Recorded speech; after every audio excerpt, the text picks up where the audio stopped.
اعوذ باللہ من الشیطان الرجیم بسم اللہ الرحمن الرحیم اللہم وفقنا لما تحب وترضى واجعل عاقبۃ امورنا خیرا ولا تکلنا الی انفسنا طرفۃ عین ابدا رب ادخلنی مدخل صدق واخرجنی مخرج صدق واجعل لی من لدنک سلطانا نصیرا۔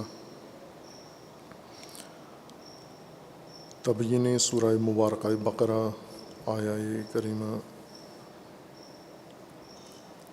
ذالک الکتاب لا ریب فیہ ھدی للمتقین الذین یؤمنون بالغیب ویقیمون الصلاۃ ومما رزقناہم ینفقون۔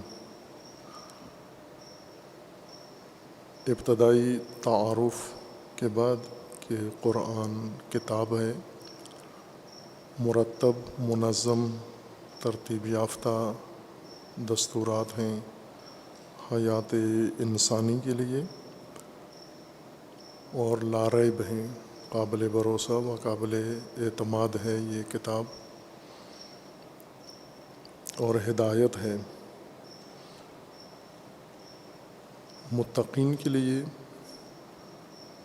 اس میں آیہ شریفہ میں کتاب کی یا قرآن کی ماہیت و حقیقت بیان ہو گئی ہے کہ یہ ایک منظم، مدون، مرتب مجموعہ ہے ہدایت کا۔ ہدایت سے مراد وہ تمام امور جو انسان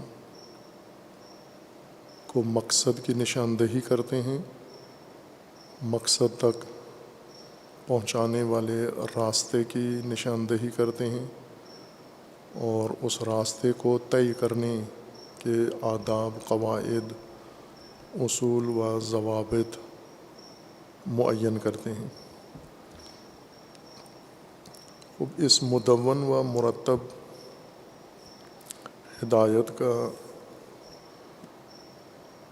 کی شرط تقویٰ ہے، یعنی جو افراد انسانوں میں سے اہلیت رکھتے ہیں ہدایت پذیری کی اور قابلیت محفوظ ہے جن کی، ان کے لیے یہ ہدایت ہے۔ اور متقین کی پھر اوصاف یا اعمال متقین کے ذکر کیے جاتے ہیں بعد میں، الذین یؤمنون بالغیب ویقیمون الصلاۃ ومما رزقناہم ینفقون، اور بعد کی آیت میں یہ اوصاف جاری ہیں۔ جیسا آغاز میں سورہ بقرہ کے آغاز میں بیان ہوا تھا کہ قرآن کریم کی صورت و ماہیت بھی قرآن نے خود ذکر کر دی ہے کہ وہ کتاب ہے، اور اس کی غرض و غایت بھی ذکر کر دی ہے، مقصد ہدایت ہے، اور غرض نہائی اس کی اس مدون اور مرتب اور منظم مجموعہ ہدایت سے ایک ہدایت یافتہ انسانی مجموعہ تشکیل دینا ہے، جسے قرآن کریم نے بعد میں خود امت کا عنوان دیا ہے۔ یہی اہلیت رکھنے والے متقین جن پر ہدایت پیش کی جائے گی اور کی جاتی ہے، جب اس ہدایت کو بروئے کار لائیں گے اور اس کے مطابق اپنی زندگی منظم کریں گے، اس کے نتیجے میں حاصل و محصول اس کا ایک باتقویٰ سماج یا ہدایت یافتہ سماج وجود میں آنا ہے۔ بس یہ غرض نہائی ہے قرآن کریم کی، امت، انسانوں کی یا انہی افراد کی امت تشکیل دینا جن کے اندر اہلیت و صلاحیت پائی جاتی ہے۔ اس لیے تمام الفاظ قرآن کریم نے جم کے استعمال کیے ہیں، ہدن للمتقین، پھر اسی طرح ان متقین کے اجتماعی وظائف بھی ذکر کیے ہیں، الذین یؤمنون بالغیب ویقیمون الصلاۃ ومما رزقناہم ینفقون۔ جس طرح قرآن کتاب ہے، اسی طرح سے انسان امت ہے، اور قرآن کی کتابیت، تنظیم و ترتیب اللہ تعالیٰ نے انجام دی ہے۔ اسی طرح سے اس کتاب منظم کے ذریعے ایک منظم انسانی سماج پیدا کرنا ہے، چونکہ ہدایت، منظم ہدایت اس منظم معاشرے کے لیے ہے۔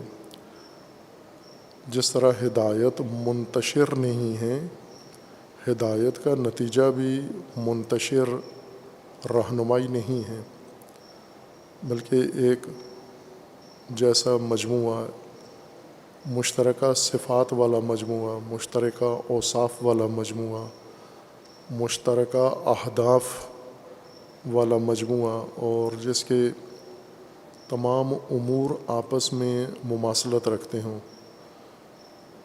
اور وہ سارے امور قرآن کی رہنمائی کے مطابق ہوں، قرآن کے بتائے ہوئے راستے کے مطابق ہوں۔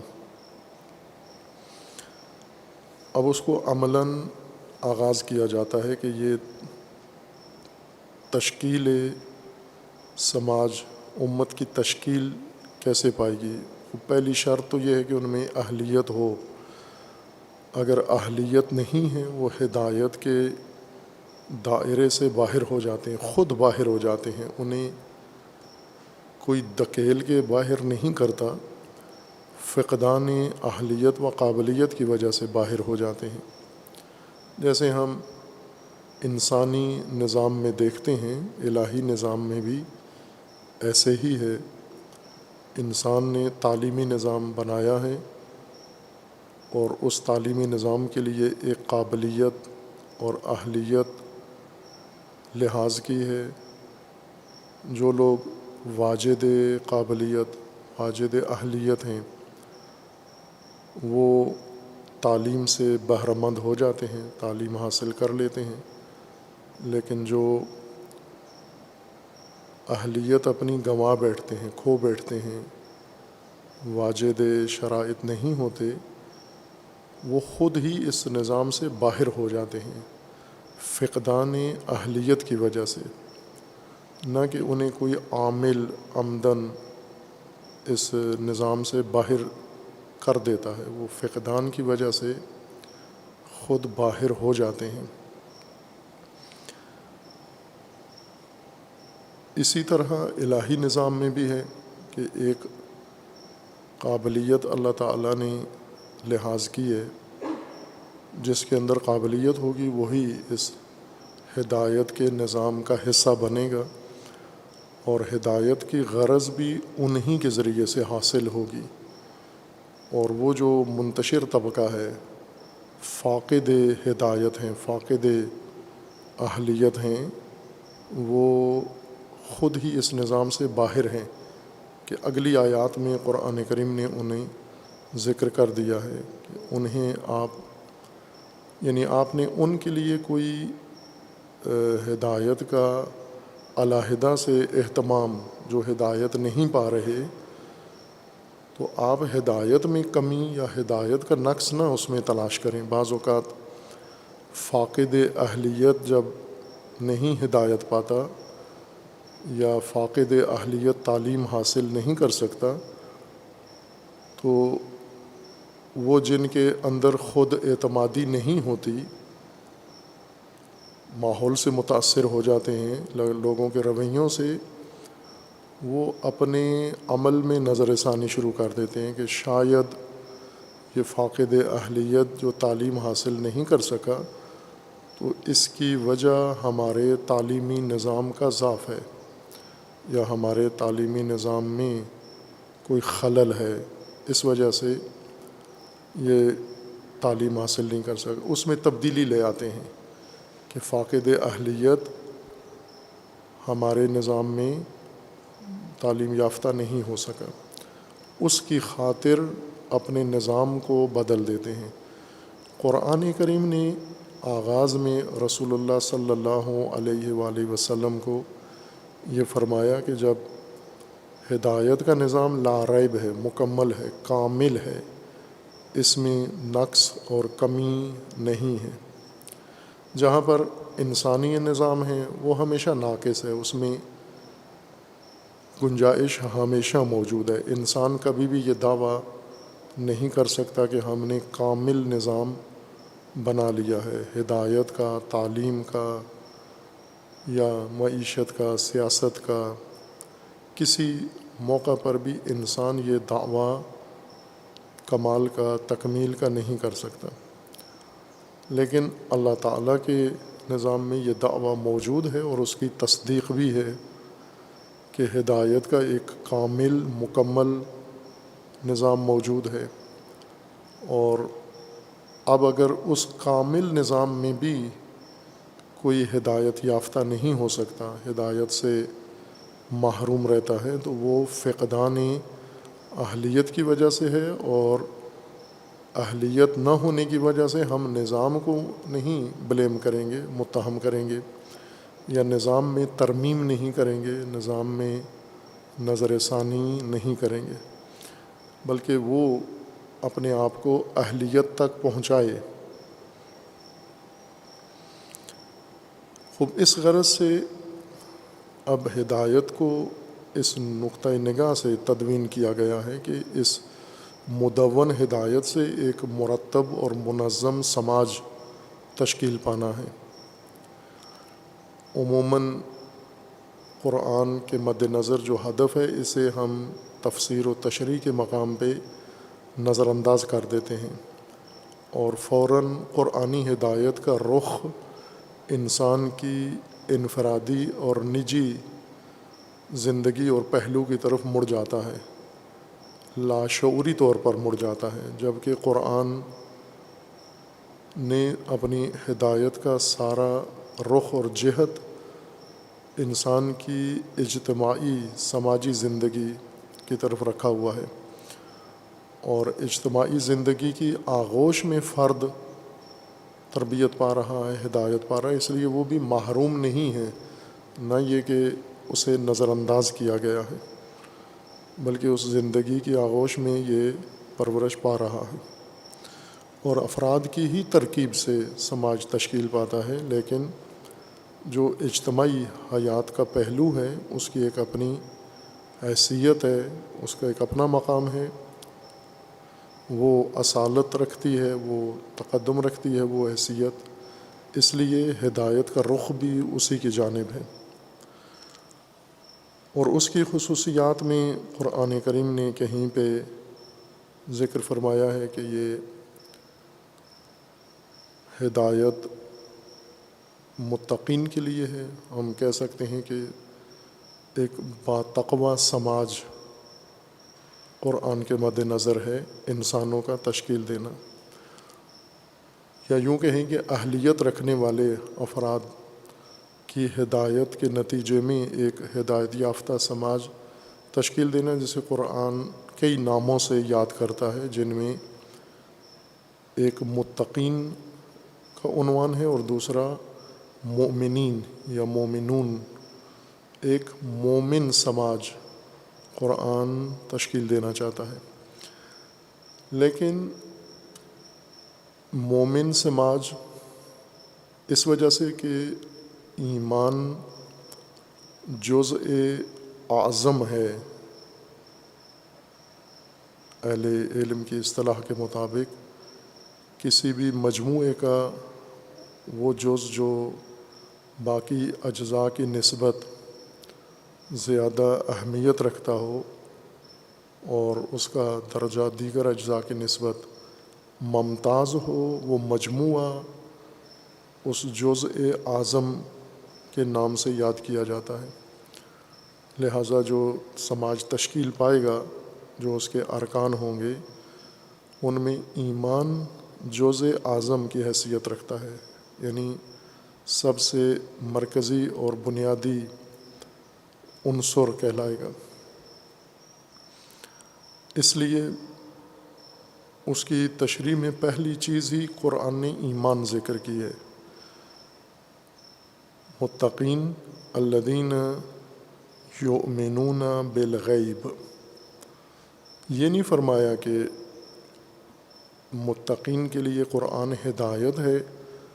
متقین الذین آمنوا بالغیب، متقی ان کو کہتے ہیں جو غیب پر ایمان لا چکے ہیں، بلکہ متقی وہ لوگ ہیں جو غیب پر ایمان لاتے ہیں، یعنی ایمان ان کے افعال میں سے پہلا عمل، پہلا قدم ہے۔ اب جو ہدایت کی راہ پر انہوں نے قدم اٹھانا ہے، صراط مستقیم پہ انہوں نے سفر کرنا ہے اپنے مقصود کی طرف، تو پہلا قدم ایمان ہے ان کا۔ البتہ یہاں پر ایمان بالغیب کو مقید کر کے ذکر کیا گیا ہے، جس کی وضاحت ہو جائے گی کہ ایمان غیب کے ساتھ مخصوص نہیں ہے، مطلق ایمان ہدایت کا رکن رکین ہے، جزء اعظم ایمان ہے۔ جس طرح بعض علماء اپنے علمی ابحاث میں توجہ دلاتے ہیں طلاب کی بھی اور مومنین کی، کہ بعض چیزیں کثرت استعمال کے نتیجے میں اپنی حقیقت سے ہٹ جاتے ہیں بعض مطالب زیادہ استعمال کی وجہ سے۔ جیسے تلفظ میں بھی ہے کہ بعض الفاظ ایسے ہیں جن کا تلفظ اصل کچھ اور ہے، کثرت استعمال کی وجہ سے وہ تلفظ کچھ اور بن گیا ہے، اور جو کثرت استعمال کے نتیجے میں تلفظ رائج ہو گیا ہے اسے بھی صحیح سمجھا جاتا ہے، غلط نہیں ہے، لیکن اصل بھی نہیں ہے۔ اصل میں یہ کثیر الاستعمال تلفظ نہیں تھا، اصل وہ متروک تلفظ ہے جس کی طرف توجہ نہیں ہے۔ ایسے ہی بعض الفاظ کے معانی بھی ہیں، وہ الفاظ جو کثرت سے محاورے میں، گفتگو میں، تعلیم میں، تبلیغ میں، تقریر میں استعمال ہوتے ہیں، قلم و سخن میں، عموماً ان کے ساتھ یہ رویداد پیش آتی ہے، یہ حادثہ رونما ہوتا ہے کہ کثرت استعمال کی وجہ سے ذہنوں کے اندر ان کی ایک حالت بن جاتی ہے جسے اصطلاح میں ارتکاز کہا جاتا ہے، مرکزیت سے ہے، جس لفظ سے مرکز بنا ہے، اور مرکزیت اسی سے ایک دیگر لفظ بھی بنا ہے ارتکاز، اردو میں رائج نہیں ہے۔ مرکزیت اردو میں رائج ہے مرکز، لیکن ارتکاز اور دیگر مشتقات اس لفظ کے رائج نہیں ہیں۔ ارتکاز کا مطلب یہ ہوتا ہے کہ ایک چیز انسان کے ذہن میں بیٹھ جاتی ہے اور اس کے لیے پھر انسان بار بار رجوع نہیں کرتا، نہ لغت کی طرف رجوع کرتا ہے، نہ کتاب کی طرف رجوع کرتا ہے، نہ کسی منبع کی طرف رجوع کرتا ہے، بلکہ انسان کے اندر یہ احساس پیدا ہو جاتا ہے کہ اس بارے میں مکمل طور پر آگاہ ہوں۔ ارتکاز ایسی ذہنی کیفیت کا نام ہے کہ زیادہ انس کی وجہ سے، زیادہ استعمال کی وجہ سے، کسی شے کے ساتھ زیادہ دیر رہنے کے نتیجے میں انسان کو یہ احساس ہونے لگتا ہے کہ میں اس بارے میں تو آگاہ ہوں، یہ تو میں نے سنا ہوا ہے، یہ بات میری جانی پہچانی ہے، اور جب تک اس سے کوئی سروکار نہیں پڑتا، پالا نہیں پڑتا، اس وقت تک انسان اس احساس میں رہتا ہے کہ میں جانتا ہوں، لیکن جس دن ضرورت پڑتی ہے اور اپنی ارتکاز کی طرف رجوع کرتا ہے انسان، اس دن اس کو محسوس ہوتا ہے کہ نہ اصل حقیقت اس کی کچھ اور تھی اور میرے ذہن میں ایک تصور کچھ اور بیٹھا ہوا تھا۔ ایمان کے متعلق کوئی شخص، کسی مسلمان کم از کم یا غیر مسلم بھی، کوئی انسان ایسا کم ہی ملے گا جو ایمان کے بارے میں اس کے ذہن میں خلا پیدا موجود ہو کہ ایمان سے مانوس نہیں ہے، آشنا نہیں ہے، یا ایمان کے معنی کے متعلق اس کے ذہن میں بالکل خلا ہو، گیپ ہو، کچھ بھی نہ ہو۔ ایسا کوئی فرد نہیں ہوگا۔ ایمان کے لیے الفاظ لغات میں، زبانوں میں مختلف استعمال ہوتے ہیں، لیکن یہ معنی لوگوں کے ذہنوں کے اندر موجود ہے، اور ایسے ہی حالات اور ایسے ہی معانی انسان کو اشتباہ میں ڈال دیتے ہیں۔ ارتکازی معانی کو ذہن میں لے کر انسان ان کی بنیاد پر پھر آگے نتیجے لیتا ہے، استدلال کرتا ہے، استنباط کرتا ہے، اور باقی چیزوں کے ساتھ بھی اس کا ربط جوڑتا ہے۔ فراوان ہیں ایسی چیزیں، مثالیں کئی ہیں اس کی قرآن کریم کے الفاظ کے مطابق، جیسے تقویٰ کا معنی پرہیز ہے۔ یہ ارتکازی معنی ہے، سب کے ذہنوں کے اندر بیٹھا ہوا ہے یہ معنی، تلقین کے نتیجے میں یا کثرت سماعت کے نتیجے میں، کثرت استعمال کے نتیجے میں سب کے ذہنوں میں پرہیز معنی بیٹھا ہوا ہے۔ اور جو ہی ہم یہ لفظ استعمال کرتے ہیں یا سنتے ہیں تو فوراً ہمارے ذہن میں پرہیز معنی آ جاتا ہے، اور پھر تقویٰ کی بنیاد پر جو جتنی بھی عمارت ہم دینی، مذہبی، اخلاقی بناتے ہیں وہ سب پرہیز کے اوپر استوار ہوتی ہے، قائم ہوتی ہے۔ ایسے اور کئی الفاظ ہیں جن کی طرف اشارہ کیا ہے، جیسے الہ، معبود۔ معبود کا مطلب عبادت شدہ، اور عبادت سے مراد پوجا، یہ ارتکاز ہے ہمارا۔ اور جو ہی ہم الہ سنتے ہیں، معبود سنتے ہیں، عبادت سنتے ہیں، ہمارا ذہن سیدھا پوجا کی طرف، پرستش کی طرف منتقل ہو جاتا ہے۔ اطاعت ذہن میں نہیں آتی یہ معنی، چونکہ ہم نے سنا ہے جو اور استعمال کیا ہے، ہماری سماعتوں کے اندر فقط یہی معنی ہمیشہ تکرار ہوا ہے، اس وجہ سے فوراً ہمارا ذہن اس معنی کی طرف منتقل ہو جاتا ہے۔ یا جیسے اردو میں بعض معانی اپنا علیحدہ ایک معنی بنا چکے ہیں، اور عربی معنی ان کا کچھ اور ہے، اردو میں معنی اس کا کچھ اور رہ گیا ہے، رائج ہو گیا ہے۔ جیسے دعوت ہے، دعوت کھانے کو اردو میں کھانے کے معنی میں ہوتا ہے، کوئی بھی دعوت کا لفظ استعمال کرے، سنیں، اس سے مراد کھانا ہی لیا جاتا ہے، کھانے کی پارٹی، کھانے کی مجلس، کھانے کا پیغام۔ لیکن عربی میں اور قرآن میں کسی جگہ بھی دعوت کھانے کے معنی میں نہیں ہے، دعوت پیغام دینے کے معنی میں ہے، پیغام پہنچانے کے معنی میں ہے۔ خوب اسی طرح کتاب ہے، کتاب ہمارے ذہنوں کے اندر یہی جو صفحات، سلے ہوئے صفحات، پرنٹڈ کتاب، لکھی ہوئی کتاب، ہاتھ کی، یہی کتاب کہلاتی ہے۔ یہ ارتکازی معنی ہمارے ذہن میں بیٹھا ہوا ہے کثرت استعمال کے نتیجے میں، اور جب یہ معانی ذہن میں بیٹھے ہوئے ہوں پھر انسان حاجت محسوس نہیں کرتا کہ میں ان معانی کی حقیقت جاننے کی کوشش کروں جو ذہن میں بیٹھا ہوا ہے، شاید یہ دقیق اور صحیح اور اصلی معنی نہ ہو۔ ایمان انہی موارد میں سے ہے، انہی مصادیق میں سے ہے کہ ہر ذہن اپنے اندر یہ احساس رکھتا ہے کہ ایمان کے مفہوم اور معنی سے میں مانوس ہوں اور آشنا ہوں۔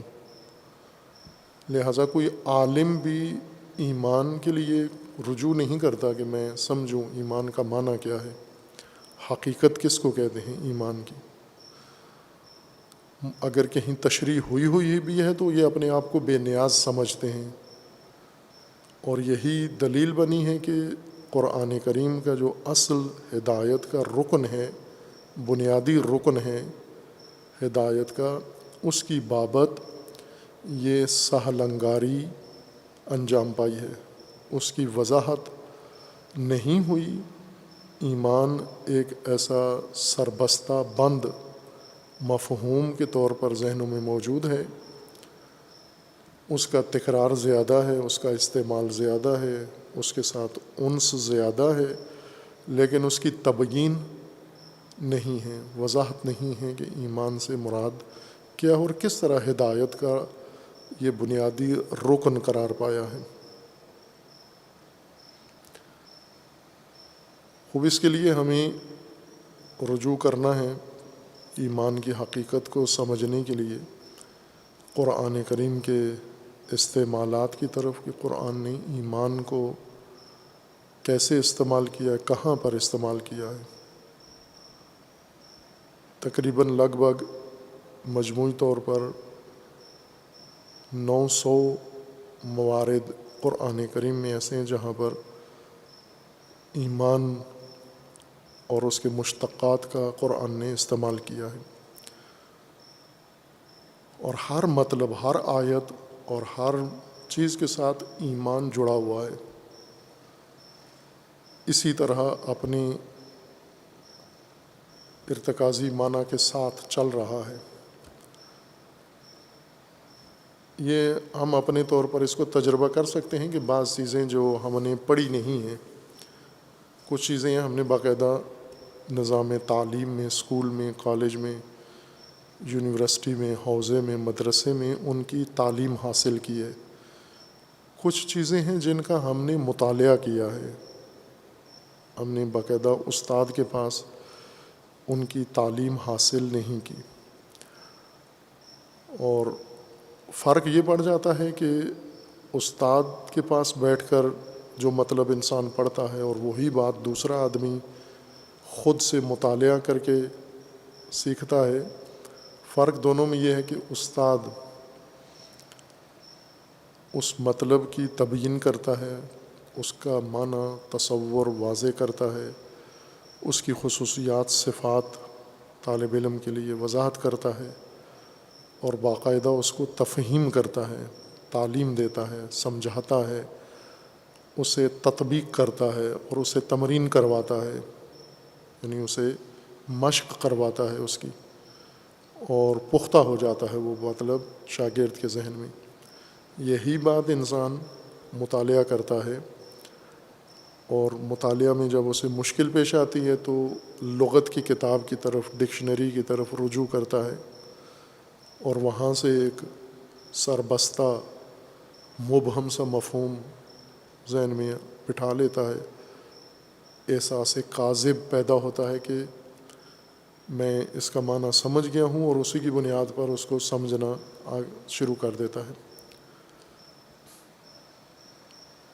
خصوصاً بہت جید علماء، بزرگ علماء کے ساتھ یہ المیہ پیش آیا ہے، جن میں سے ایک مثال اس کی امام غزالی ہیں، ابو حامد غزالی رحمۃ اللہ علیہ۔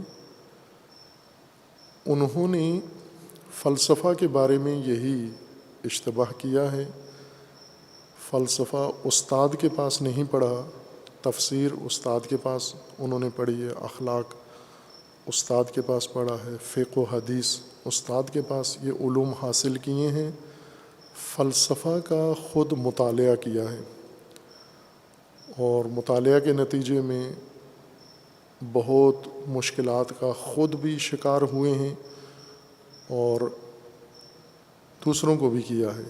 پھر فلسفہ کی رد میں کتاب لکھی ہے تحافۃ الفلاسفہ، ابن رشد نے ان کے مقابلے میں پھر ان کو جواب دیا ہے تحافۃ التحافہ، اور اسی طرح بعض دیگر بزرگان نے اور دیگر بزرگان نے انہیں یہ مشورہ دیا ہے، البتہ کئی صدیوں بعد، کہ جس طرح دیگر علوم استاد کے پاس پڑھے ہیں، اگر یہ بھی استاد سے پڑھ لیتے تو اتنی الجھنوں کا شکار نہ ہوتے آپ۔ مطالعہ سے ہر چیز انسان پر واضح نہیں ہوتی۔ مطالعہ کا مرحلہ اس وقت ہوتا ہے کہ جب ایک پہلے سے تعلیمی بنیاد بنی ہوئی ہو۔ تعلیمی بنیاد انسان بنا لے، پہلے دین کی طالب علمی کا ایک زمانہ طے کرے۔ وہ ضروری نہیں کہ مدرسے میں داخلہ لے کے کرے، آج موجودہ زمانے میں آسان ہو گیا ہے، گھر بیٹھ کے یہ طالب علمی اختیار کر سکتا ہے کہ باقاعدہ طور پر اس کو مطالب کو جڑ سے بنیاد سے سمجھے، پھر اس تعلیمی بنیاد پر آگے مطالعہ کرے اپنا، وہ مطالعہ اپنی جگہ بیٹھتا جائے گا۔ اگر بنیاد تعلیمی نہیں ہے اور مطالعہ جتنا وسیع ہوتا جاتا ہے، اتنی حیرت اور کنفیوژن بڑھتی جاتی ہے اور شکاکیت بڑھتی جاتی ہے، ریب بڑھتا جاتا ہے، اور چہ بسا انسان انکار تک اور الحاد تک جا پہنچتا ہے، چونکہ کوئی چیز واضح نہیں ہوتی۔ اب ایمان اسی طرح کا ارتکازی معنی ہے، اور جو قرآن نے ایمان کو نظام ہدایت میں اخذ کیا ہے، انسانی نظام کی تشکیل کے لیے، انسانی اجتماعی نظام، انسانی سماجی نظام کی ترتیب و تشکیل کے لیے ایمان کو رکن اول اور رکن اعظم اختیار کیا ہے۔ تو ہدایت کا ایک منظم نظام ہے، جسے کتاب کہا ہے، ایک منظومہ ہے، نظم یافتہ چیز ہے۔ کلام دو قسم کا ہے، نظم اور نثر۔ نظم اس کلام کو کہتے ہیں جس کے اندر وزن ہوتا ہے، بحر ہوتی ہے، قافیہ ہوتا ہے، ردیف ہوتا ہے، اس کے کچھ ضوابط ہوتے ہیں، ان کے اندر لکھا گیا کلام نظم کہلاتا ہے، جس کو ہم اردو میں شعر کہتے ہیں، وہ حقیقت میں نظم ہے۔ اور نثر اس کو کہتے ہیں کہ جس کے لیے یہ ساری قید و بند ضروری نہیں ہے، وزن و قافیہ و ردیف ہو، یہ ساری چیزوں سے آزاد عبارت ہوتی ہے۔ البتہ ادبی قواعد اس کے لیے بھی ضروری ہوتے ہیں، ادبی قواعد سے یا تکلم کے قواعد سے خالی نہیں ہوتی، لیکن نظم منظوم کلام کے قواعد سے آزاد ہوتی ہے وہ عبارت، اس کو نثر کہتے ہیں۔ نشر کہہ لیں، یعنی منتشر، نظم یافتہ نہیں ہے۔ انسانی ہدایت کا نظام نثر میں نہیں ہے، نظم ہے۔ اللہ تعالیٰ نے قرآن میں ہدایت کو نظم کے ساتھ پیش کیا ہے، چونکہ اس منظم سے ایک نظم دیگر ایجاد کرنا ہے۔ یہ نظم آلی ہے، آلی آلہ سے، آلہ اوزار، ٹول کو کہتے ہیں، یعنی کچھ چیزیں اس لیے استعمال میں لائی جاتی ہیں تاکہ ان کے ذریعے سے کوئی دوسرا کام انجام دیا جائے۔ ہم اپنے روزمرہ کام آلات کے ذریعے سے انجام دیتے ہیں، اوزار کے ذریعے سے انجام دیتے ہیں۔ جس طرح بعض ایسی مجسم چیزیں ہیں، اوزاری حیثیت رکھتی ہیں، علوم بھی اور نظریات و افکار بھی اس طرح سے ہیں کہ کچھ افکار آلات کے طور پر استعمال ہوتے ہیں، دوسرے مقاصد کی وضاحت کے لیے یا دوسرے مقاصد کی تشکیل کے لیے ہوتے ہیں۔ ہدایت کا منظم ہونا یہ ذریعہ ہے، وسیلہ ہے انسانی زندگی کے نظم کے لیے۔ اصل مقصود حیات انسانی میں نظم ایجاد کرنا ہے، اور اسی کا نام ہدایت ہے۔ جس وسیلے سے یہ نظم پیدا ہوگا وہ ہدایت ہے۔ تو ہدایت کا بھی خود اس وصف سے متصف ہونا ضروری ہے کہ منظم ہو، اور جیسے اشارہ کیا تھا کہ عنوان کتاب اسی بات پر دلالت کرتا ہے کہ یہ ایک مرتب، منظم اور مرتبط ہدایت کا مجموعہ ہے، کتاب بن گئی ہے یہ ہدایت. پہلے کتاب نہیں تھی، پھر اس کو کتاب بنایا گیا ہے اور کتاب بنا کر نازل کیا گیا ہے اس نظم کے ساتھ. وہ نظم جو ہدایت میں ہے اس میں ایمان مرکزی رکن ہے. کیوں؟ اس لیے کہ جو نظم اس ہدایت نے انسان کے اندر قائم کرنا ہے اس میں بھی ایمان نے مرکزی کردار ادا کرنا ہے. یعنی باقی سارا دار و مدار ایمان کے اوپر استوار ہوگا. اگر ایمان ہی واضح نہ ہو کہ یہ کون سا عمل ہے و فعل ہے، قرآن نے ایمان کو انسان کا فعل قرار دیا ہے. ہم عموماً جو تقسیم علوم کی یا دینی معارف کی ہوئی ہے اور اس کے مطابق ہم پڑھتے پڑھاتے ہیں، اس میں ایمان عقائد میں سے ہے اور اس کے بعد اعمال ہیں، ایمان و عمل. قرآن خود ایمان کو بھی عمل ہی کا حصہ قرار دیتا ہے. یؤمنون بالغیب، یؤمنون یعنی انسان کا پہلا عمل ہی ایمان ہے. اعمال میں سے ایک عمل ایمان ہے انسان کے اعمال میں سے. خوب یہ کون سا عمل قرآن ہم سے طلب کر رہا ہے اور جس کی طرف ہمارا دھیان و توجہ دلا رہا ہے کہ یہ پہلا قدم ہے، آپ کو ایمان حاصل کرنا پڑے گا. کم و بیش جیسا عرض کیا تھا کہ موجود ہے ذہنوں میں ایمان کے متعلق معلومات، ہر ذہن میں ہیں، اور یہی بڑی رکاوٹ ہیں ایمان اور ایمان جیسے دیگر معارف کو سمجھنے میں. اگر خالی ذہن ہو، ایسا شخص جس کے ذہن میں پہلے سے یہ تصورات نہیں ہیں، اس کے لیے ایمان کا معنی سمجھنا بہت آسان ہے، چند منٹ میں اصل ایمان کا معنی سمجھ جائے گا. لیکن جنہوں نے ایمان کے متعلق بہت کچھ سن رکھا ہے، پڑھا ہوا ہے، کہا ہوا ہے، سنا ہوا ہے، اور ان کے ذہن میں ایمان کے متعلق مختلف چیزیں، متضاد چیزیں، منتشر چیزیں اور بے نظم چیزیں موجود ہیں، انہیں ایمان سمجھانا دشوار ہے اسی قاعدے کے مطابق کہ پہلے سے جب انسان کے ذہن میں کسی شے کا غلط تصور ہو، وہ غلط تصور جب نکلتا ہے تو صحیح تصور جاگزین ہوتا ہے. وہ پہلا موجود تصور بہت مزاحمت دکھاتا ہے نئے صحیح تصویر کو. ہم اسی اسلوب کے تحت کہ پہلے ہم قرآنی اس اصطلاح کو، اس بنیادی نظام ہدایت کے رکن کو ہم تعاقب کرتے ہیں، جستجو کرتے ہیں لغت سے، لفظ سے اس کی معرفت شروع کرتے ہیں کہ یہ لفظ کیسے تشکیل پایا، کہاں تشکیل پایا، اور جہاں اس کی پیدائش ہوئی ہے وہاں سے پھر یہ منتقل ہو کے دیگر کسی علاقے میں کیسے پہنچا. جیسے ایک پھل ہے، ایک علاقے کے اندر پیدا ہوا، پھر اس کے بیج دوسرے علاقوں میں منتقل ہوئے اور وہاں بھی اس کی فصل اگنے لگی ہے. تو یہ ایک پوری تاریخ ہے علم کی یا لغت کی یا الفاظ کی تاریخ ہے پوری، جس سے انسان کی معرفت کامل ہوتی ہے، مکمل ہوتی ہے. آج جس شکل میں ہمارے پاس ہے اور جس شکل میں یہ وجود میں آیا تھا، اس میں آپس میں تناسب ملاحظہ کیا جاتا ہے کہ اس میں آپس میں تناسب ہے یا نہیں ہے.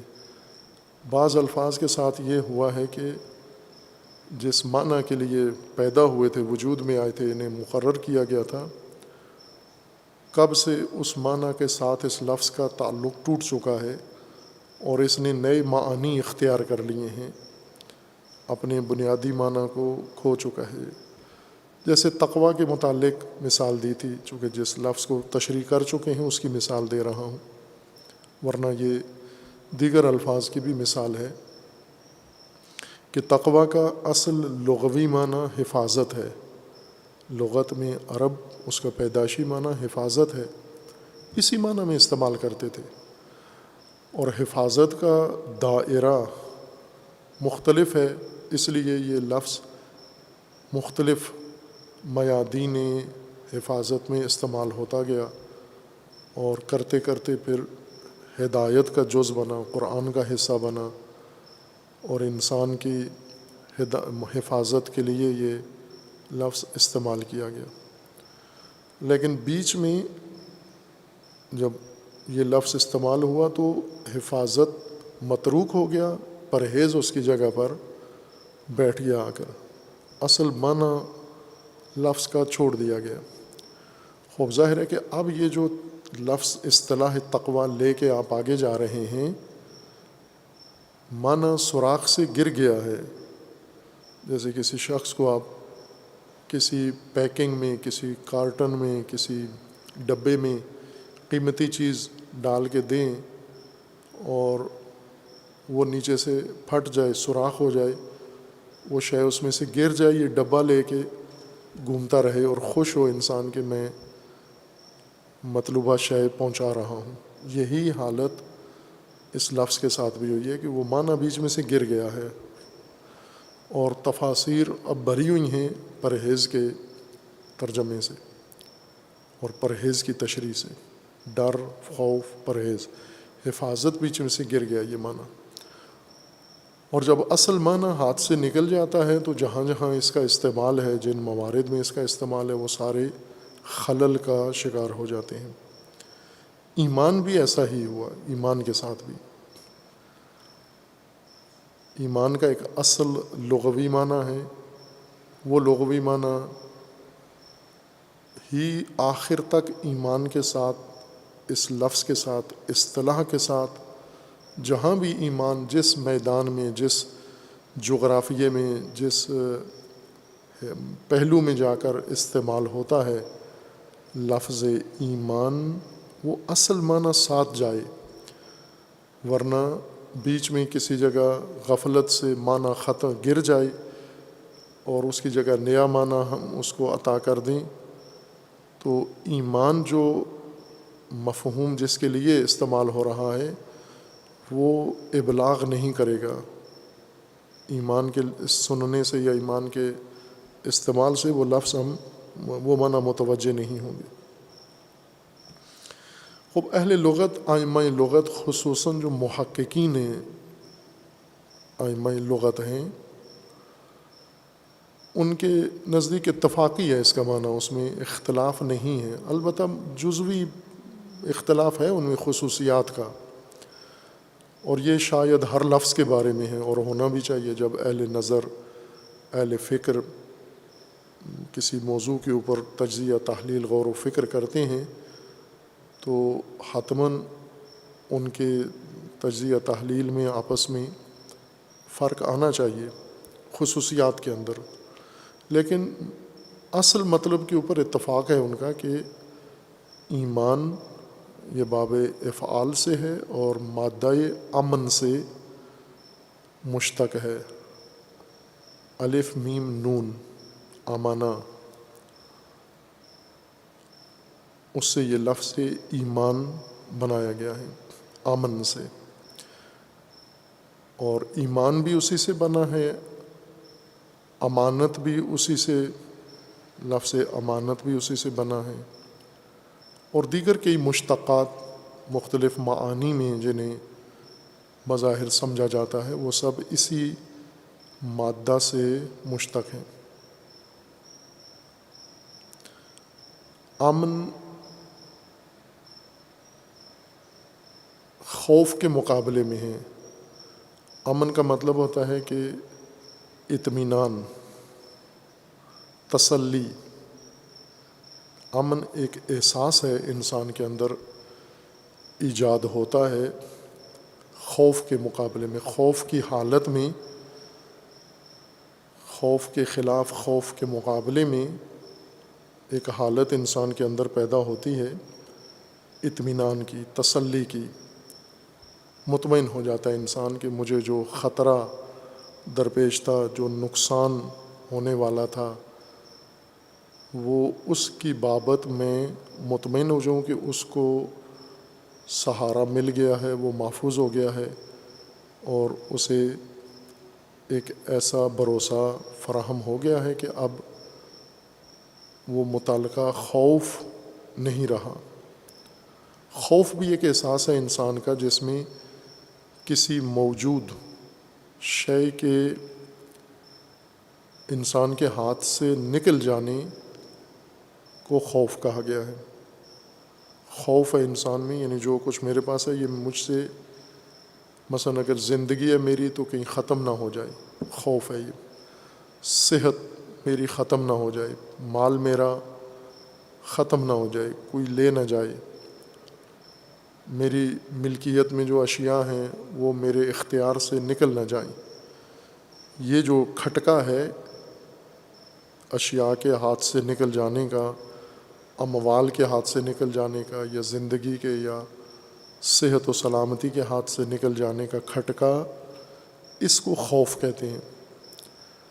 اور اس کے مقابلے میں اطمینان ہے کہ انسان ایسے صورتحال میں آ جائے، مطمئن ہو جائے کہ اب مجھے کوئی کھٹکا نہیں ہے، یعنی عقلی طور پر کوئی احتمال ضعیف بھی اب نہیں بچا کہ میری صحت خراب ہو جائے، یا میری زندگی ختم ہو جائے، یا میرا مال میرے ہاتھ سے نکل جائے، یا میرے اعضائے خاندان کو کوئی گزند پہنچے، نقصان پہنچے، یا میری عزت ختم ہو جائے، پائمال ہو جائے، میری شہرت کو کوئی نقصان پہنچے۔ انسان تسلی کی حالت میں آ جاتا ہے، اور یہ تسلی کی حالت میں ایسے ہی بیٹھے بیٹھے نہیں آتا نفسیاتی طور پر، بلکہ کچھ ایسے اسباب، ماحول، وسائل انسان کو فراہم ہو جاتے ہیں، یا کسی ایسی شے کا انسان سہارا لیتا ہے جس سے یہ خوف دور ہو جاتا ہے۔ عرب اپنی اصل تہذیب میں، چونکہ لغت تہذیب میں پیدا ہوتی ہے، لغت کی پیدائش تہذیب میں، انسانی فرہنگ میں اور انسانی ثقافت میں ہوتی ہے۔ لغت بیٹھ کر کوئی طبقہ بناتا نہیں ہے، علماء نہیں بیٹھ کر لغت بناتے، لغت تہذیب کے ذریعے سے وجود میں آتی ہے۔ تہذیب انسان کا رہن سہن، وسائل زندگی، آداب و رسوم، تعلقات، رجحانات، احساسات، وسائل، یہ ساری چیزیں مل کر انسان کی تہذیب کو تشکیل دیتے ہیں۔ خوب ظاہر ہے اس تہذیب میں انسان کو مختلف امور سے، اشیاء سے، وسائل سے سروکار پڑتا ہے، اور ان وسائل کا انسان دوسروں سے تبادلہ کرنا چاہتا ہے، یا ذہنی تبادلہ کرتا ہے، لفظی تبادلہ کرتا ہے، یا جسمانی تبادلہ کرتا ہے، تو اس کے لیے ان وسائل کی پہچان ضروری ہے تاکہ یہ کسی کو بتا سکے مجھے آپ سے کیا وسیلہ چاہیے، یا میں آپ کو کیا وسیلہ دے سکتا ہوں۔ اس ضرورت کے پیش نظر انسان ان وسائل کے لیے الفاظ معین کر، جیسے اشاروں سے سمجھاتا ہے، اسی طرح آسانی کے لیے الفاظ مقرر کرتا ہے۔ الفاظ یعنی آوازیں، مختلف آوازیں جو بعد میں معنی کے ساتھ جڑنے کی وجہ سے لفظ بن جاتی ہیں، یہ الفاظ ان کے لیے چنتا ہے۔ جیسے آج کل کرتے ہیں ہم، کوئی نئی چیز بن کے آتی ہے تو اس کا کوئی نام تجویز کیا جاتا ہے، کوئی بچہ پیدا ہوتا ہے اس کے لیے نام تجویز کیا جاتا ہے۔ آج تو بیٹھ کر ایک فرد یا ایک خاندان یہ کام کرتا ہے، لیکن آغاز لغت، پیدائش لغت میں یہ چیزیں انسان روزمرہ زندگی میں وجود میں آ جاتی تھیں، پھر ایک دوسرے سے سن کے اس کو عام کر دیتے تھے، سب اس کے مطابق گفتگو کرتے تھے۔ اس زندگی میں عربوں کی صحرائی زندگی میں خوف اور کھٹکے فراوان تھے، ہر طرح کی زندگی میں، آج کے انسان کو بھی ہے، اور ہم آج کے انسان پر پہنچیں گے، لیکن لغت کی تاریخ کو ملاحظہ کر لیں پہلے ورنہ فرق نہیں پڑتا. یوں نہیں کہ اس صحرائی زندگی میں کھٹکے تھے آج شہری زندگی میں یا مدنی زندگی میں تمدنی زندگی میں خطرے نہیں ہیں, خوف ہیں. آج شاید زیادہ خوف ہیں انسان کو اس زندگی میں. خوب انہیں خوف بہت ساری چیزوں کا تھا. مثلا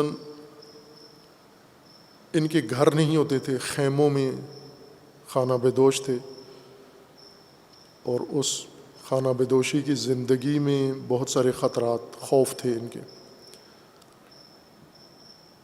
موسمی خطرات تھے, ہوائیں چلیں گی, طوفان ریت کے آئیں گے, ان کے خیموں کو اکھاڑ کے لے جائیں گے.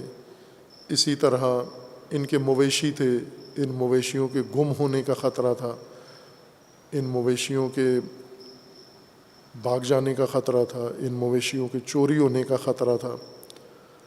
اسی طرح صحرائی زندگی میں ان کے لیے حشرات تھے, موذی چیزیں, سانپ اور بچھو, ان سے ان کو خطرہ, ان کے حیوانات کو خطرہ تھا, خوف تھا ان کو.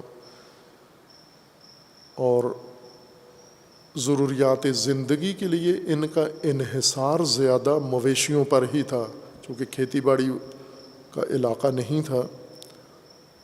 مویشیوں پر زیادہ انحصار تھا اور پانی پر. لہٰذا ان کی لغت میں بھی یہ امور زیادہ دخیل ہیں جو ان کی تہذیب کا بنیادی حصہ تھے. اور ان خوف و خطرات سے نکلنے کے لیے وہ اہتمام بھی کرتے تھے, یعنی اطمینان حاصل کرتے تھے کہ یہ خوف جو ہمیں درپیش ہے جانور کے گم ہو جانے کا, اس خوف کو یہ ختم کر کے ایسا اہتمام کرتے تھے, ایسا بندوبست کرتے تھے کہ تسلی سے سو جاتے تھے, نیند آ جاتی تھی کہ اب ہمارا جانور بھاگے گا نہیں, چوری نہیں ہوگا یا کوئی درندہ اس کو نقصان نہیں پہنچائے گا. چونکہ مویشیوں سے زیادہ سروکار تھا ان کا, ایک خوف ان کا انہی مویشیوں کے متعلق تھا, ان کی خود مویشیوں کے بارے میں اور مویشیوں سے جو استفادہ کرتے تھے.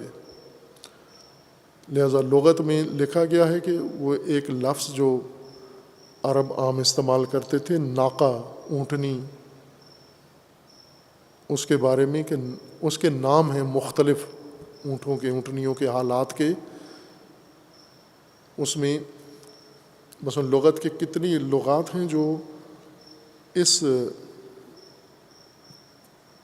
اونٹنی یا مویشیوں کے, چونکہ سروکار زیادہ ان کا ان سے تھا, ان سے زیادہ پھوٹے ہوئے الفاظ تھے, نکلے ہوئے الفاظ تھے.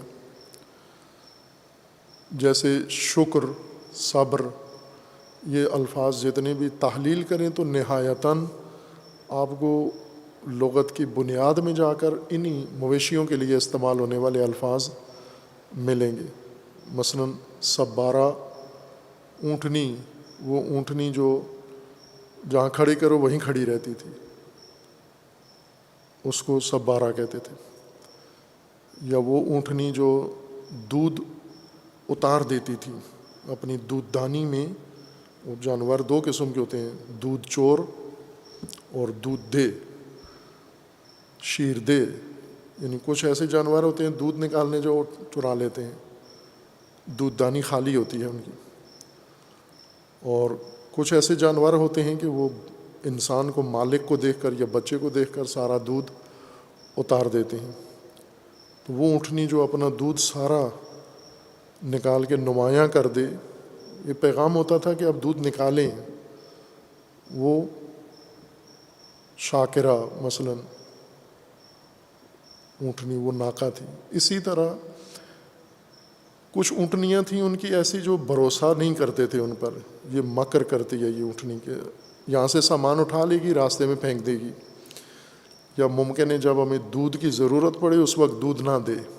ایسی بھی اونٹنیاں تھیں, ان کے لیے الگ الفاظ استعمال کرتے تھے. ان میں سے ایک طرح کی اونٹنی تھی امونہ, الف میم واو نون ہے, ناقہ امونہ. یہ ناقہ امونہ وہ اونٹنی تھی جو اگر اس پر سامان لادیں تو بھی کوئی کھٹکا نہیں ہوتا تھا، تسلی سے اس پر سامان لاد دیں اور اٹھا کے جہاں پہنچانا ہے وہاں تک جائے گی، راستے میں کسی جگہ بیٹھ نہیں جائے گی، گر نہیں جائے گی یا رک نہیں جائے گی، بھاگ نہیں جائے گی۔ یا اگر دودھ دینے والی ہے تو اگر مہمان آ گیا ہے یا آپ کو اچانک دودھ کی ضرورت پڑ گئی ہے، ویسے تو جانوروں کا وقت ہوتا ہے دودھ کا، لیکن صحرائی لوگ اور صحرائی جانوروں کو پتہ ہوتا ہے کہ کسی وقت بھی دودھ دینا پڑ سکتا ہے اور کسی وقت بھی دودھ لے لیں گے ہم سے۔ بھیڑ بکریاں اور اونٹنیاں اس طرح سے ہیں۔ امونہ اس اونٹنی کو کہتے تھے کہ جس کے بارے میں مالک مطمئن ہوتا تھا کہ اگر ہمیں دودھ کی ضرورت اثنا میں، دن رات میں کسی وقت بھی پڑ جاتی ہے اور ہم اس اونٹنی کی طرف جائیں تو یہ دودھ دے گی، جتنا ہوگا وہ دودھ ہمیں اس سے مل جائے گا۔ اس طرح کی ناکہ جس کے بارے میں انہیں خوف نہیں ہوتا تھا، اطمینان ہوتا تھا، اس کو امونہ کہتے تھے۔ اور یہ صرف اونٹنی کے ساتھ مختص نہیں تھا، باقی بھی موارد میں اسی طرح سے یہ الفاظ استعمال کرتے تھے۔ امینہ، امانہ، امونہ، مختلف اشیاء کے بارے میں بھی اور مختلف حیوانات اور انسانوں کے بارے میں بھی کہ آیا اس پر بھروسہ کیا جا سکتا ہے یا نہیں کیا جا سکتا۔ جس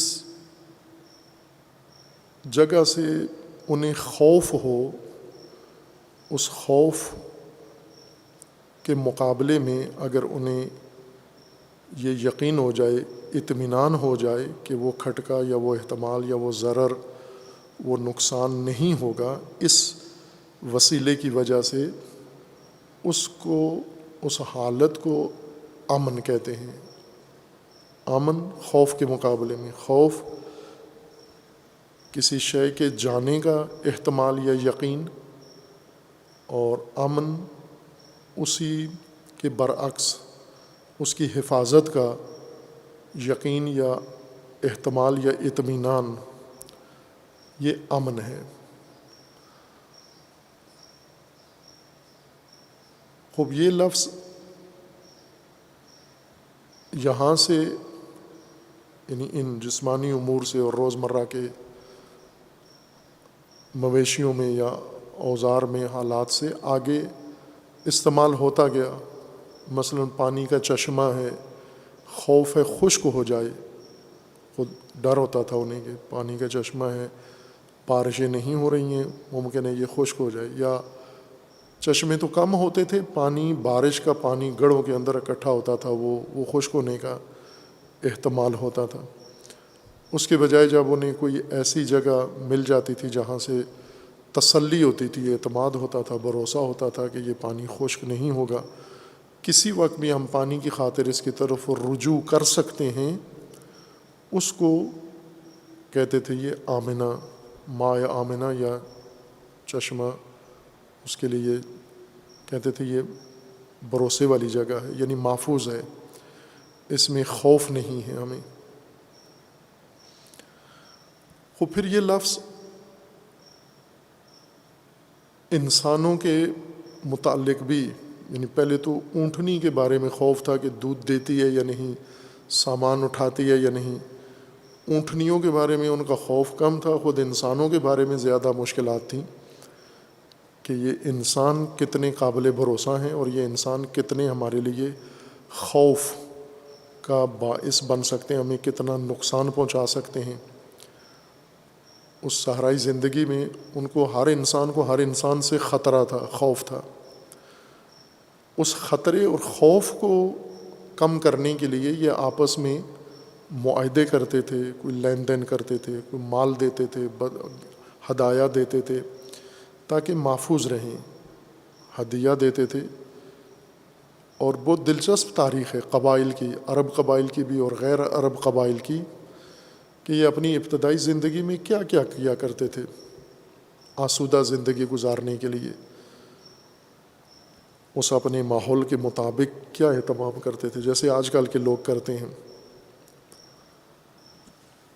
وہ بھی یہ اقدامات کرتے تھے. ان میں وہ مثلاً دیکھتے تھے کہ اگر کوئی جس سے ہمیں خوف ہے وہ کمزور آدمی ہے، اس کے ساتھ ایک جیسا رویہ اختیار کرتے تھے. اگر وہ ان سے طاقتور قبیلہ ہے، انہیں ان سے خوف ہے، تو کوئی ذریعہ ایسا اپنا لیتے تھے، انہیں کوئی ہدیہ ایسا بھیج دیتے تھے جس کے ذریعے سے ان کی رائے اپنے حق میں تبدیل کروا لیتے تھے.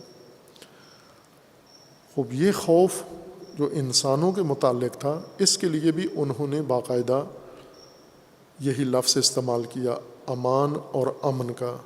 خوف کے مقابلے میں تحفظ کے لیے اطمینان، یعنی خوف کے نہ ہونے کا اطمینان، یا جو چیز خوف ایجاد کر رہی ہے اس کے نہ ہونے کا اطمینان.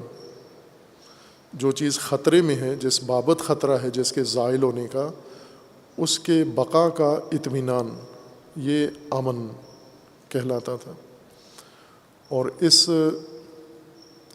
امن ایجاد کرنے کے لیے یا امن میں رہنے کے لیے دوسرے لوگوں کے ساتھ تعلقات، دوسرے قبائل کے ساتھ تعلقات، اس جغرافیے کے اندر، اس ماحول کے اندر اپنی زندگی کو اطمینان زیادہ سے زیادہ فراہم کرنے کے لیے مختلف اقدامات کرتے تھے. وہ سب کے سب امن کے زمرے میں آتے تھے. یہ امن ہے. مثلا پانی میسر رہے، کھیتی باڑی رہے، ضروریات زندگی، غلہ پورا رہے ان کا، تجارت کے راستے کھلے رہیں ان کے، اور مسائل ان کے، یا بیماریاں اگر آ جاتی ہیں تو ان بیماریوں سے نجات ان کے لیے ممکن ہو، یہ فراہم کرتے تھے. اور اس سب کو امن کہتے تھے. اسی طرح پھر جو جو انسانی زندگی میں اضافہ ہوتا گیا، یعنی انسانی قبائلی خانہ بدوشی کی زندگی، صحرائی، بدوی و عرابی زندگی تمدنی زندگی میں بڑھتی گئی، تو ساتھ ساتھ خوف اور امن کا بھی انسان کی زندگی میں دائرہ وسیع ہوتا گیا. یعنی انسان کے خوف بھی بڑھتے گئے، انسان کی زندگی کے خطرات میں اضافہ ہوتا گیا. اور جتنے خوف بڑھتے گئے، وسائل بڑھتے گئے، اتنا ہی انسان کو اس خوف سے بچنے کے لیے، نکلنے کے لیے امن کے وسائل اور امن کے اسباب کی بھی ضرورت زیادہ پڑی. خوب تدریجاً ہم انسانوں کو دیکھیں کہ انہوں نے خوف کے مقابلے میں جو اہتمام کیا ہے. گردش کریں آپ، زمین میں کرتے ہیں لیکن شاپنگ کے لیے جاتے ہیں. جو قرآن جہد دیتا ہے کہ آپ زمین میں گردش کرو، عاقبت دیکھو گزشتہ لوگوں کی، مکذبین کی، سابقہ رہنے والوں کی، اس لیے نہیں جاتے. ہم گردش کرتے ہیں زمین میں تفریح کے لیے، سیر سپاٹے کے لیے. اور گردش کریں آپ، اجڑی ہوئی بستیاں بھی دیکھیں گے، خالی قلعے دیکھیں گے آپ.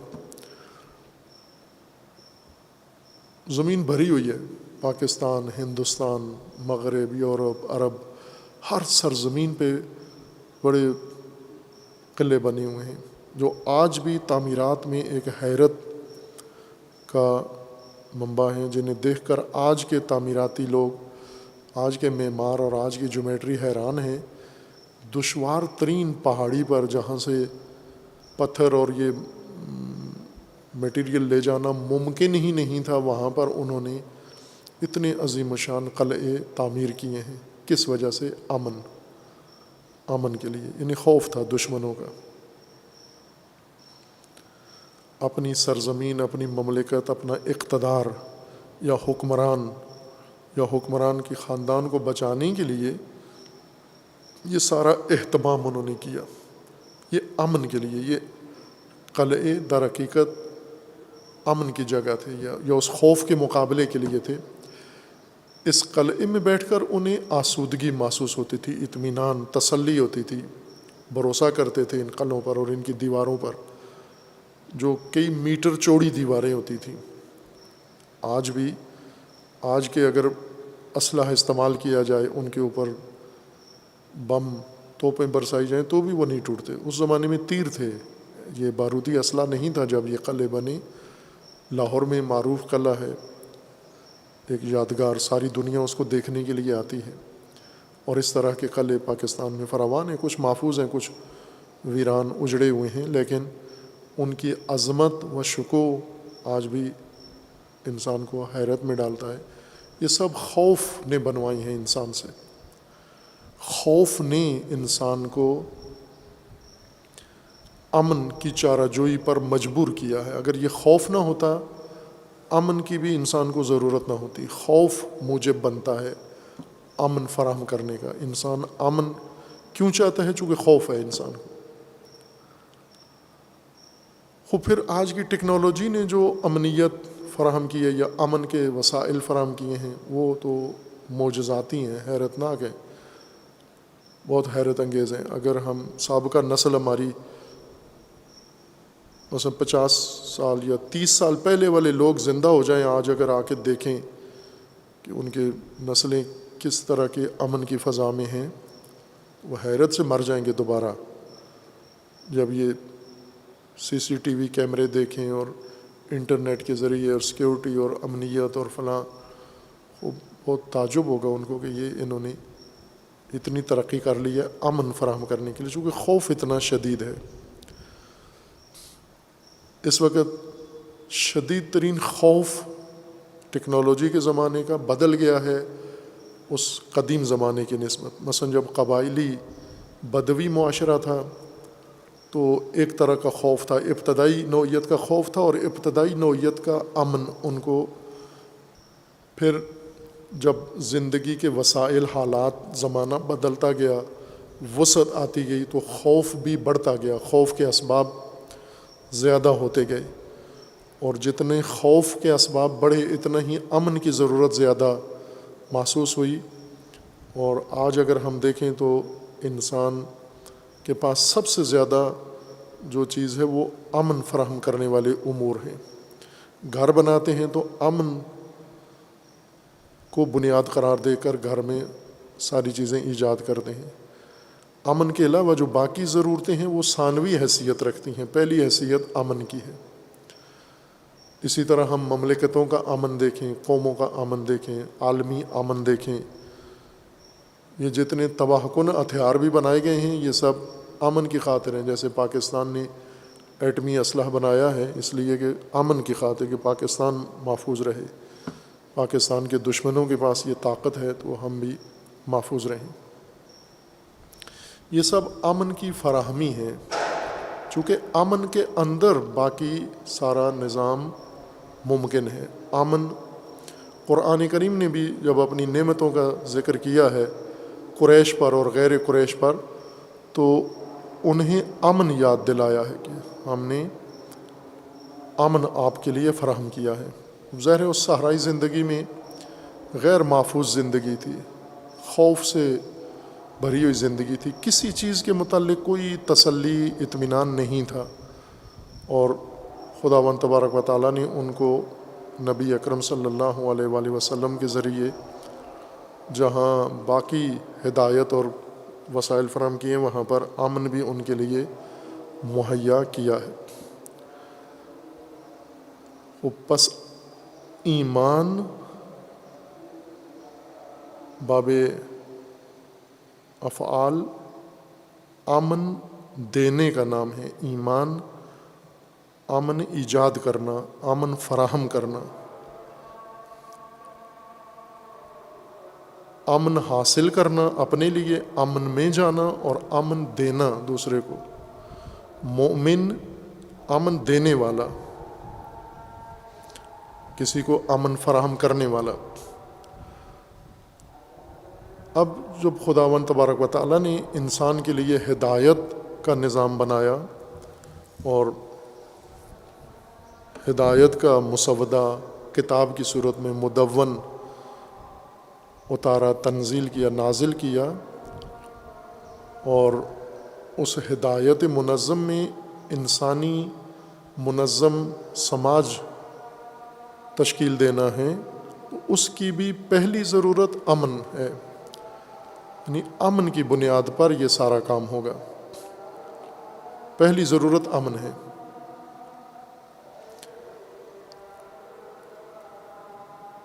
اور وہ امن جو ہدایت کے اندر رکن کے طور پر اختیار کیا گیا ہے ایمان کی صورت میں،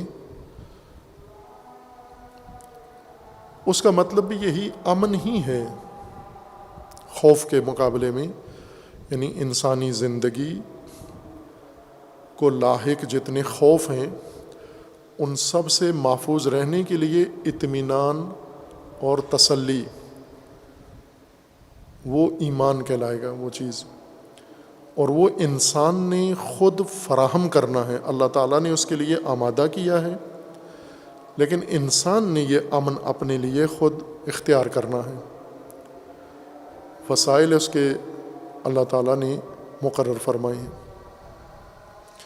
باقی کائنات بھی اسی طرح، اس کو بھی امن کی ضرورت ہے، لیکن ایمان نہیں ہے ان کے لیے، امن ہے ایمان نہیں ہے۔ امن ہے یعنی اللہ تعالیٰ نے تکوینی نظام امن، جس طرح ان کا تکوینی وجود ہے، تکوینی سسٹم ہے، ان کا نظام ہے، تکوینی امن بھی اس کے اندر ہی رکھا ہوا ہے۔ زمین امن میں ہے، سورج امن میں ہے، منظومہ شمسی امن میں ہے، ستارے امن میں ہیں، کائنات ساری امن میں ہے، لیکن ایمان نہیں ان کو، چونکہ ایمان امن کے وہ اللہ نے امن ایجاد کیا ہے۔ ایمان انسان نے یا مخلوق نے خود اپنے لیے اختیار کرنا ہے، فراہم کرنا ہے، امن چننا ہے اس نے، امن کے راستے، امن کے وسیلے، امن کے اسباب، اور امن کے متعلق جو بھی چارہ جوئی اللہ تعالیٰ نے مقرر کی ہے اس کو اختیار کرنا، یہ ایمان ہے۔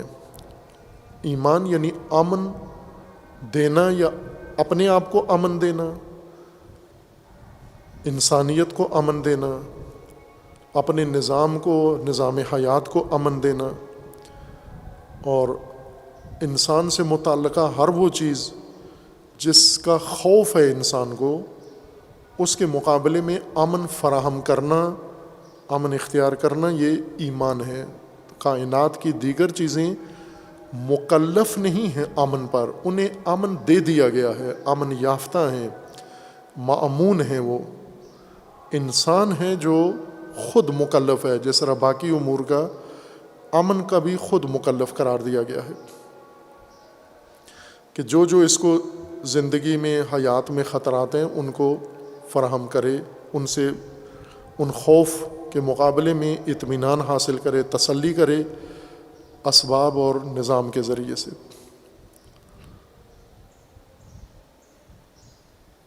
اور وہ متعلقات ایمان، یعنی جن چیزوں کو انسان نے بطور وسائل امن، اسباب امن، ذریعہ امن اختیار کرنا ہے، لاگو کرنا ہے،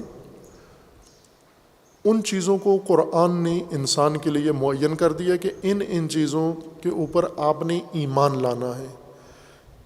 ان پر ایمان لانے کا مطلب یہ ہے کہ یعنی ان کے ذریعے سے آپ نے امنیت، اپنے لیے امن فراہم کرنا ہے، امن ایجاد کرنا ہے، اپنی زندگی کو خوف سے محفوظ کرنا ہے۔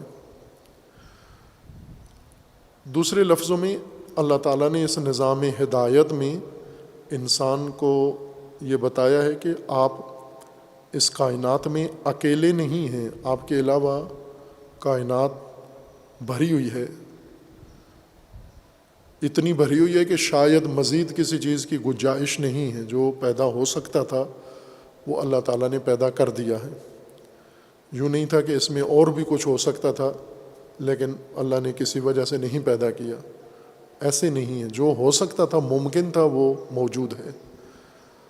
اور انسان جدھر نگاہ کرے اطراف میں، آسمانوں میں، زمین کے نیچے، دائیں بائیں، ایک بھری ہوئی مملو کائنات ہے۔ اس کائنات کے بہت سارے حقائق ہیں، بہت سارے حقائق محسوس ہیں، بہت سارے حقائق غیر محسوس ہیں۔ ان میں سے کچھ کے ساتھ انسان کی زندگی جڑی ہوئی ہے، تعلق ہے انسان کی زندگی کا، انسان کی اجتماعی زندگی کا، مجموعی زندگی کا۔ ان سب کے ساتھ انسان کا تعلق قائم ہے، پہلے سے ہے، اور ان کے انسانی زندگی پر اثرات ہیں۔ ان میں سے کچھ اثرات ایسے ہیں جو انسانی رویوں پر منحصر ہیں کہ ان حقائق کے ساتھ رابطے میں انسان کا رویہ کیسا ہے۔ کچھ حقائق ایسے ہیں انسانی رویے کے ساتھ مشروط نہیں ہیں، جیسے سورج کی دھوپ ہے، یہ انسانی رویے سے مربوط نہیں ہے، یہ ہر صورت میں انسان جیسا بھی ہو، انسان بدکار ہو نیکوکار ہو، سورج اپنے نظام کے تحت انسان پر اپنے اثرات ڈال رہا ہے۔ لیکن کچھ حقائق ایسے ہیں کہ ان کے ساتھ انسان کا رویہ تعین کرے گا کہ ان کے اثرات انسان پر کیا پڑتے ہیں۔ ان حقائق سے انسان کو شدید خوف بھی لاحق ہے، اور ان اسباب کی طرف سے انسان کے لیے امن بھی ممکن ہے، امن بھی انہی کی طرف سے انسان کے لیے ہے۔ اور یہ دونوں حقائق نشاندہی کر دی گئے ہیں۔ جن حقائق سے انسان کو خوف لاحق ہے ان کی باقاعدہ نشاندہی کر دی گئی ہے کہ یہ خوفناک ہیں، یہ چیزیں، یہ امور تیرے لیے خوفناک ہیں، اس میں تیری زندگی کے لیے خوف ہے، تیری ہدایت کے لیے خوف ہے، تیری سماج کے لیے خوف ہے۔ ہر طرح کا خوف، اور خوف کا سبب علیحدہ سے اس ہدایت کے منشور میں مذکور ہے۔ اور ان تمام خوف کے مقابلے میں امنیت کے اسباب بھی اللہ تعالیٰ نے جن کے ذریعے انسان امن حاصل کر سکتا ہے وہ بھی انسان کو بتا دیے گئے ہیں کہ اس خوف سے، اس وسیلے سے امن پا سکتے ہو، امان میں رہ سکتے ہو۔ وہ جتنے حقائق امن انسان کے لیے فراہم کرتے ہیں، جن کے ساتھ انسان کو جڑنا ہے، تعلق قائم کرنا ہے اور ان کو اپنانا ہے اور ان کے ساتھ اپنا رابطہ محکم مستحکم رکھنا ہے اپنی امنیت کے لیے، اپنے امن کے لیے۔ اور یہ کام ہم دنیا میں دیکھتے ہیں، جن لوگوں کو خطرہ ہے تو وہ بعض لوگوں کو خطرہ ہے تو محفوظ رہنے کے لیے پولیس سے رابطہ کرتے ہیں، پولیس سے حفاظت مانگتے ہیں کہ ہماری حفاظت کی جائے، حکومت سے رابطہ کرتے ہیں، حکومت ہماری دفاع کرے۔ کچھ لوگ عالمی اداروں سے رابطہ کرتے ہیں کہ عالمی ادارے ہمارا تحفظ کریں۔ کچھ ایسے ہیں جو اپنے طور پر کچھ اسباب فراہم کر لیتے ہیں محفوظ رہنے کے لیے۔ یہ خوف پر منحصر ہے کہ کس کی طرف سے خوف ہے۔ جس کی طرف سے خوف ہے اس خوف کے مطابق وہ امن کا وسیلہ بھی اختیار کرتا ہے۔ انسان کو جو خوف انسانی زندگی کو لاحق ہیں اسی کے مطابق اللہ تعالیٰ نے ان کے مقابلے میں امن کے وسائل بھی انسان کے اختیار میں قرار دیے ہیں کہ یہ وہ امور ہیں جن سے انسان اپنے آپ کو محفوظ بنا سکتا ہے، مامون رکھ سکتا ہے۔ ان امور کے ساتھ تعلق کو ایمان کہا گیا ہے۔ امن فراہم کرنے والے اسباب جن کے ذریعے سے انسان امن حاصل کر سکتا ہے، امن لے سکتا ہے، ان چیزوں کے ساتھ تعلق کا نام ایمان ہے۔ ایمان یعنی وسیلہ امن اختیار کر کے اپنے لیے اور باقی انسانوں کے لیے امن فراہم کرنا، اس کا نام ایمان ہے۔ یہ معنی ایمان کا امن یہ آخر تک محفوظ رہنا چاہیے۔ مومن کا جب ترجمہ کرتے ہیں تو امنیت ترجمے میں آئے، ایمان کے ترجمے میں امن آئے، امانت کے ترجمے میں امن آئے۔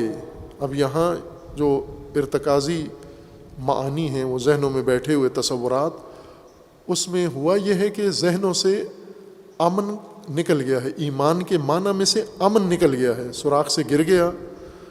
باقی چیزیں تقدس، مقدسات، معنویت اور ملکوتیت اور روحانیت اور وہ ساری چیزیں رہ گئیں۔ اصل جو روح تھی ایمان کی، امن، وہ بیچ میں سے حذف ہو گیا، غائب ہو گیا۔ ہم کہتے ہیں بڑا مومن آدمی ہے، بہت ہی مومن آدمی ہے. خوب کیوں مومن آدمی ہے؟ وہ اس کے لیے ہم نے اس کے چند چیزیں مثلاً کیا کرتا ہے، لوگوں کی مدد زیادہ کرتا ہے، نمازیں زیادہ پڑھتا ہے، ذکر و تسبیح زیادہ کرتا ہے، اس لیے بہت بڑا مومن آدمی ہے. مومن کا ہم نے معنی ہی کچھ سے کچھ کر دیا ہے. مومن کس سے بنا تھا؟ ایمان سے. ایمان کس سے بنا تھا؟ امن سے. امن کیا ہوتا ہے؟ خوف سے محفوظ رہنے والی حالت، یا خوف کے مقابلے میں اطمینان اور تسلی کی حالت کو امن کہتے ہیں. خوب یہ بہت بڑا مومن ہے، یعنی امنیت کا بہت بڑا ذمہ دار ہے. اس کی وجہ سے امنیت ہے پورے معاشرے کے اندر. یہ امن کا ضامن ہے در حقیقت. ایمان امن آور، امن عطا کرنے والے اسباب حقائق سے تعلق، پہلے ان کی شناخت، یہ بھی ایک تعلق ہے. معرفت، یہ بھی ایک تعلق ہے.